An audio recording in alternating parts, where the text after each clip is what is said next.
Constantine 2. The producer says that the script is finished, and he's too scared to read it. What? Well, then fire that person. The producer Lorenzo Di Bonaventura, who I've not been, as a person I've actually met, and he's a sweetheart of a human being, but I've not been a fan of him creatively with certain things he's done with G.I. Joe and Transformers and other things. But his name's on the new one. Look, hell, Michael Bay's name is on the new one, too. I mean, Lorenzo also produced Four Brothers, and I'm not going to let you just throw that out. Oh, God, but he produced Madame Web. Oh. Yeah, come on. Anyway, shortly after James Gunn announced the first chapter of the new DCU slate, rumors began to circulate that a direct sequel to 2005's Constantine was in the works, and Warner Brothers would later confirm that the project was indeed in the early stages of development. Since then, we've had conflicting reports to the movie's status, and since it's pretty much been radio silence since last February, it was generally assumed that the sequel had been scrapped. However, Lorenzo Di Bonaventura now revealed that the script has been completed. It just needs work, and he just needs the work to read it. I can't even speak right now. He got to have the courage to read it. You know, it's in my inbox right now, funny enough. I'm too scared to read it, though. I want it to be good so bad. I'll probably read it in the next few days when I get on an airplane. We know that a finished script doesn't necessarily mean that a project will actually enter production, but we're certainly taking this as a positive sign. As far as we know, Keanu Reeves is set to reprise the role of the chain-smoking occultist, with director Francis Lawrence back on board to helm the film. We're not sure if the sequel will be part of the DCU or an Elseworlds project like Todd Phillips' Joker movie or Matt Reeves' The Batman Part 2, but John Constantine is closely linked to the Swamp Thing in the comics. So there's some speculation the character could be reintroduced as the main DCU's JC.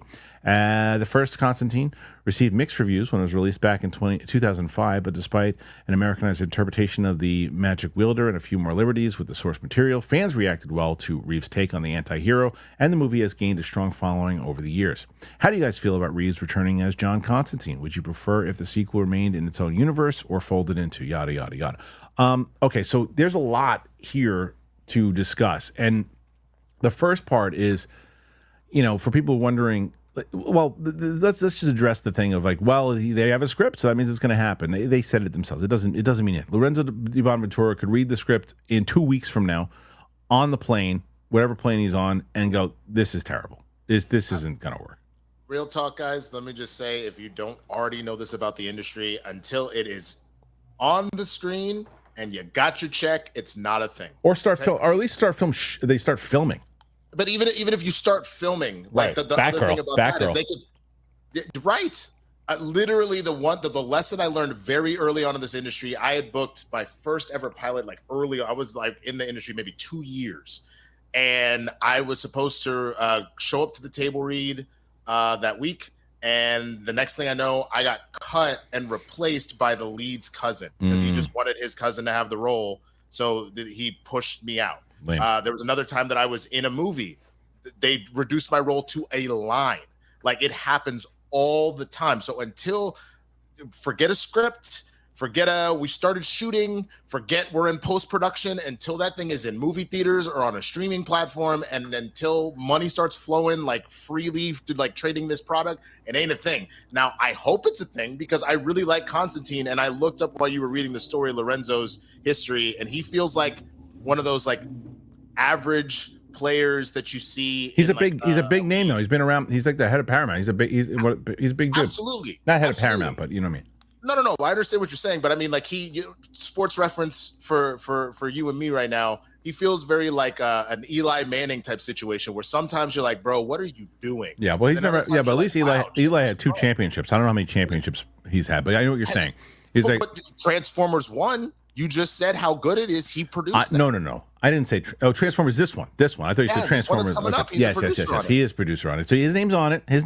I don't know. I'm curious about how that plays. But then all the other stuff that plays into it is very interesting too. Now we'll go back to James Gunn. James Gunn is going to be looking at this thing the same way and say, okay, if this script is really good, why wouldn't I want Keanu Reeves in the DCU? If I'm going to be able to eventually have him do something with James Mangold also, and if he's doing Swamp Thing, and put those two guys together, and I got John Wick to be in Constantine. He wants to come back. He wants to do it, and he's going to be in my DCU. I got Keanu Reeves that wants to do this thing, and people actually really dig it. I feel like James Gunn's probably a fan of that first movie, and it seems like right up his alley. But the other side of it is like you got to nail the script, and if you nail the script, then I won't make it an Elseworlds thing. If you guys are going to go and produce it, and I don't feel crazy about it, I'm just going to make it an Elseworlds thing. If I dig it and I like it, then yeah, there's nothing to lose. It's like in the way that you would have lost if you're putting together, if you decide that you want, well, Aquaman did really well, so now that whole stuff and all the DC EU stuff is now going to be canon also, and it gets too confusing, messy. You got to just reslate it and just do the whole thing over. Constantine, you could easily make it part of your DCU if you wanted to. And on top of the fact that of all the characters that actually traverses timelines, universes, etc., Constantine, because of just his occult magic element and everything, is one of the ones that we have seen literally just kind of be everywhere. Even though it wasn't super great, the animated Crisis on Infinite Earths that just wrapped up, that was one of the storylines that they went with, is that everybody else was kind of bent at the whim of the multiverse and time and space, but there was one John Constantine, and he was just doing his thing. So if you ever needed an excuse to just, why is Keanu here? Easy. That's an easy fix. That's it. Okay.